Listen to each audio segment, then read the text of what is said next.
Hi everybody and welcome to this week's edition of Property Chat.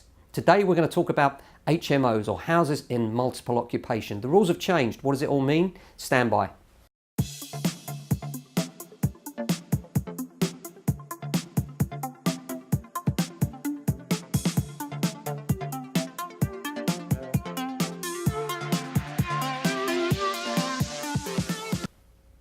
Hi everybody, welcome to this week's edition of Property Chat. I want to talk to you about houses in multiple occupation.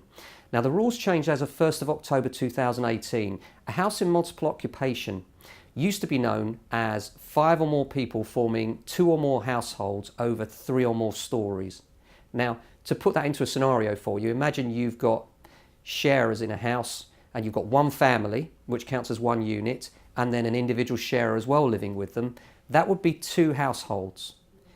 So that means that that's past rule 1. Now rule 2 used to be that that family would then, if they were living over 3 or more stories, i.e. maybe a house with ground floor, first and second, that would fall into the rule of house in multiple occupation. However, from 1st of October this year, the 3rd story rule comes away.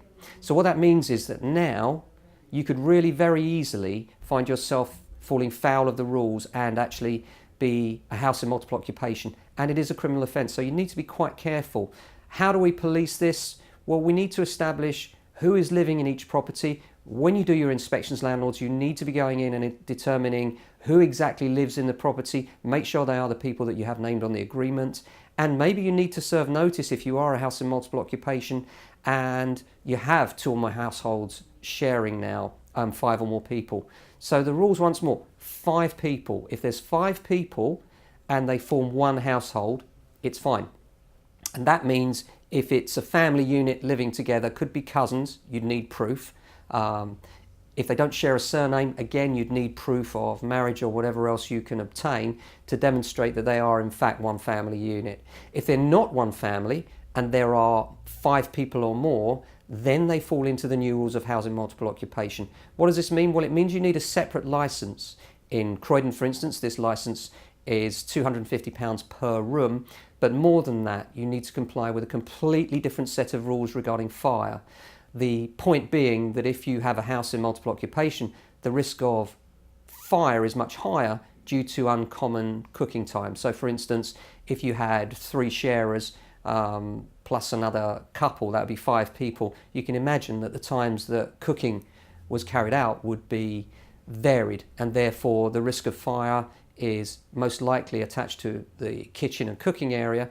The risk of fire would be greatly increased. Therefore, there are lots of other rules to follow, and for most of us that would be impractical and financially quite punitive, because you'd need to do things like a hardwired fire alarm system, you'd need to think about door closers, intumescent strips, fire retardant strips within the doors themselves, the internal doors that is, to name but a few, and then you'd need to make sure that you pass the licence requirements. So that's one side of it. The other side of it is this will mean that lots of individual sharers will find obtaining accommodation much more difficult, which is quite frustrating when the risk of fire is not increased. But these are the new rules. They're there to enhance fire safety, and we have to respect that.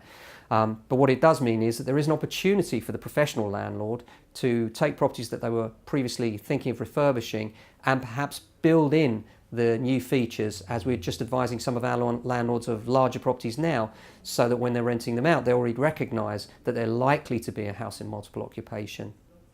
Now I know it's quite complex, but the basic premise is 2 or more households forming 5 or more people, and then the number of stories no longer relevant. It could be a bungalow. If you have 5 people that form 2 or more households, then I'm afraid you're now a house in multiple occupation, and you need to be very careful of what that means. So I hope this has been helpful. We're all learning about precedents and what's going to happen with these new rules, but that's the basic situation. Thanks for watching. Until the next time.